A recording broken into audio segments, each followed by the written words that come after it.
Good afternoon and welcome to the 2020 Economic Depression and Preparation channel. I'm your host, Tony. Thank you for joining me once again. Please make sure to hit that subscribe button if you haven't already subscribed to this channel. It's good to be back with you guys. I took a few days off to recharge and reflect as we head into this fourth quarter, this all-important fourth quarter of 2020.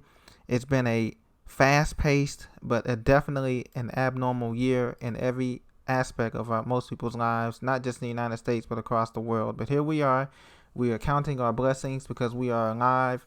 We are here to see this momentous election, this momentous year, and the good Lord has blessed us with family, friends, and good health for the most part. So today, ladies and gentlemen, I want to talk about the jobless claims that came out today at 8:30 a.m. every Thursday. The Department of Labor Statistics, as well as the Bureau of Labor, they issued the jobless claims report, and today it was much worse than expected amid slowdown in hiring concerns.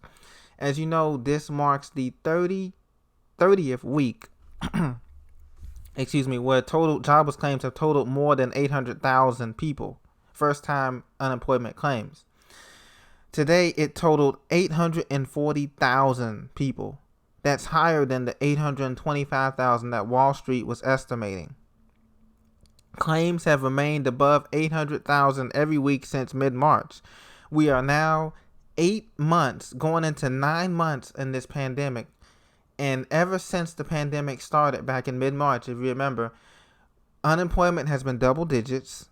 And on top of that, jobless claims have been above 800,000. You might as well say a million every week because it's just that close. There are still 30 million workers collecting some form of benefits, and along we have 60 million unemployed. 30 million workers are collecting benefits, some form of benefits, right?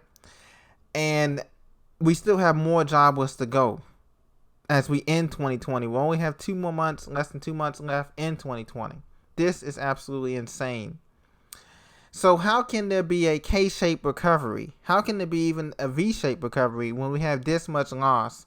Every day, you look in your cities, you look in your towns, you see, what do you see closing? In the malls, thing of the past, outlet stores closing, commercial real estate closing, restaurants closing.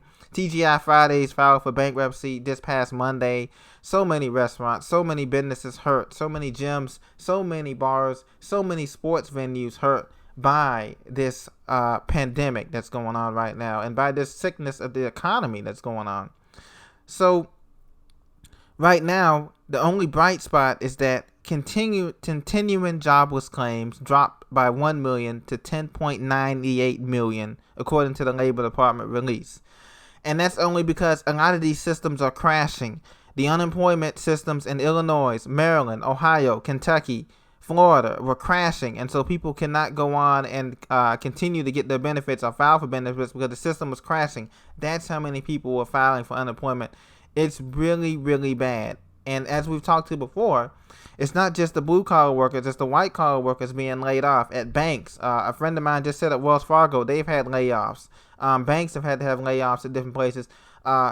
Companies, white-collar companies, JP Morgan laying off. Delta Airlines, United Airlines laid off. As you've seen, October the 1st, they've been affected. So many companies have been affected by this slowdown. And with these persistently high levels of jobless claims, you know what's coming. And we know that this economy is not recovering. As a matter of fact, the stimulus deals have come to a stalemate. There's been more talk about the confirmation of, Supreme Court Justice Amy Coney Barrett than there has been about a stimulus check. They're stalling for time because we're not going to get a stimulus check by the end of the year. And this is going to send the holiday season sales for both retail and everybody else into depression.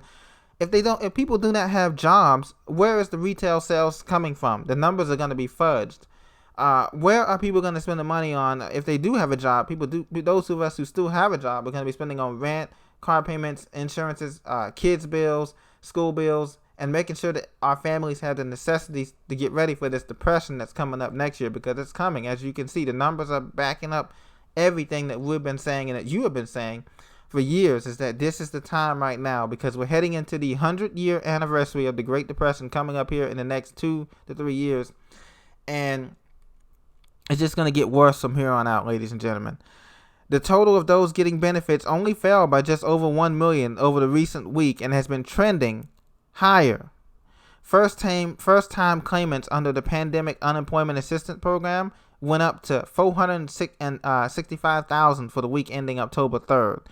Florida showed the biggest jump in claims last week, rising by 7,800 claims, while New Jersey reported a decline of 4,469, according to the unadjusted numbers. So we are looking at a world of trouble here, not just financially, but politically, socially, spiritually, and economically. And that's why I encourage you guys to continue to prepare as best you can. Maybe you can only throw $100 to your preparations every week in food and water or clothes or medicine. But that is better than nothing. Something is better than nothing, because what's coming is we're going to have a supply shortage. We're already having supply shortage of things like guns and ammo. You try to find, for those of you who are into that kind of stuff, you try to find 9mm or 22 caliber round ammo in these stores, any store. You can go to Walmart. You can go to, if you don't like Walmart, go to your local gun store or whatever. Try to find ammo or try to find weapons, because security is going to be a paramount concern as we go into this crisis, because people are not going to do without. They're not going to do without food. They're not going to do without water. And so they're going to try to come and take what you have prepared to take. And that's why security is going to be of the utmost importance in all its forms, whether that's anything from pepper spray to guns and ammo to clubs, batons, tasers, whatever you have. Cameras, motion detected cameras, because crime is going to absolutely increase after the election. We know that in fact. That's regardless of who wins the election, because the economy is it's already in a depression, but we're going to see the mega effects of it as the weather turns colder and people are going to be indoors more and more inside. And so that's why I encourage you to continue to prep, because the jobless claims, the numbers don't lie. This is the 30th straight week that we've had more than 800,000 jobs lost. And that tells you right there that we're not in an economic recovery, and that we're not getting a second stimulus check. And any money that is going to be thrown toward this economy is going to be toward raising taxes in these cities and municipalities that are going to be struggling, as people are moving out of the cities into the suburbs to try to get some foothold on a lesser cost of living, because that's the next thing. That's the next thing that's going to be happening in terms of survival. So in the fourth quarter, GDP growth in the United States is expected to be only 1% or less. So that means we're basically going to be stagnated.